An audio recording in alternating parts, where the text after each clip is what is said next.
Good morning, 21st century. Happy Wednesday. Miss Price has some STAAR strategies to help you on your English STAAR test. So when we get in our testing room and we see this packet, most of us just open up and just start taking the test because guess what? 5 hours, I don't want to do it. I understand. But if you follow this formula, I guarantee you will have an easier and a better successful rate. So let's look at the order to take the test. First, read the essay prompt. When you are in the 9th grade, you take the expository, which means to explain. And when you are in the 10th grade, you take the persuasive test. When you read these, I want you to look at the prompt and then I want you to turn it into a question. When you turn into a question, it's easy for you to answer that question and you're able to start the process. So for the very first thing, read the essay prompt. The essay is usually in the middle of the test, so you're going to have to open that packet up and go straight to the middle to look at that. Turn it into a question. Turn the prompt into a question. Number 3, brainstorm ideas and examples. Use CHELPs. So if you were in Mr. Bell's class or in Ms. Campbell's class, you might be very familiar with CHELPs. And that just means current events, history, experience, literature, pop culture, sports, or science. And you can choose one of those and that will start you off with your hook. You know, your hook is very important. It starts your essay off and it gets you started on whatever the topic is.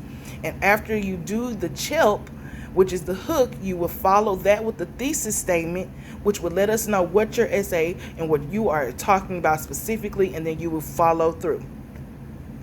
Number 4 would be to write your rough draft on the blank sheet. You will see a blank sheet in your test booklet. Use that to write your rough draft. Do that before you do anything on the test. Writing exerts so much energy and you want to have a fresh brain when you start. If you write this rough draft if you have come up with your paragraphs. So you usually have 2 to 3 paragraphs that you can write. For each one, it needs to be a different topic. If it's expository, those are your 2 reasons for your explanation that you would list in your thesis statement. If you're writing persuasive, those are your 2 reasons that you're going to argue plus your counter argument, which is your rebuttal. So you also need to have that in your thesis statement as well. If you have came up with those paragraphs, go ahead and start writing your rough draft. You are ready.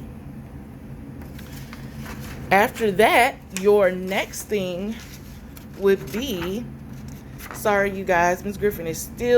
Price is still trying to get used to online. Number 5 is the reading section is next. The next goal will be for you to go over to the reading section. Read the first 2 passages.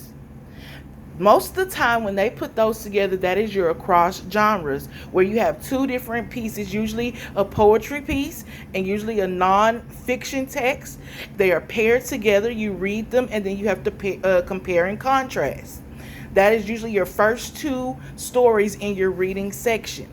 If you read those and get that in your head, you can take a break. Because by the time you have done all of this, you have been testing probably maybe a good 2 hours. So take a break. Go to the restroom, go get you some water, put your head down. Don't go to sleep, but take you a good 5 to 10 minute break because your brain needs to rest. Once you take that break, your next goal is to finish the reading section. Go back to the essay and finish the reading. Finish the reading section, and after you're done with the reading section, go back to the essay. That is the next step. So you will go back to your essay. Number 8, correct your rough draft. Make sure your sentences make sense. A lot of times we write and it's all jumbled up because we have so much going through our mind. We're stressed, we're tense. Please go back and check your rough draft. Make sure your sentences make sense. Make sure you explain yourself fully. If you are doing persuasive, the best way to make sure that you lose an argument is what? For you not to really go into detail and explain yourself. Please go and explain yourself fully. And then the next thing that kills a lot of us, be careful not to use big words wrong. I know we love to get in that dictionary and start pulling out words, but be careful because every word has a meaning. Be careful with that. And so, after you finish with that, number 9, write your essay on lined paper.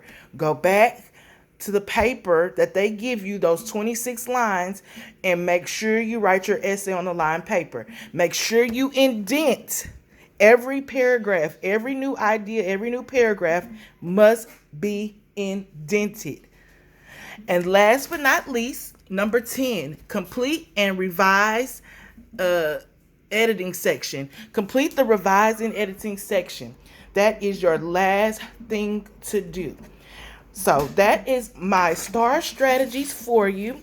You will definitely appreciate it once you put it into practice. Have a great Wednesday, and we'll see you next week. Signing out, this is Mrs. Price.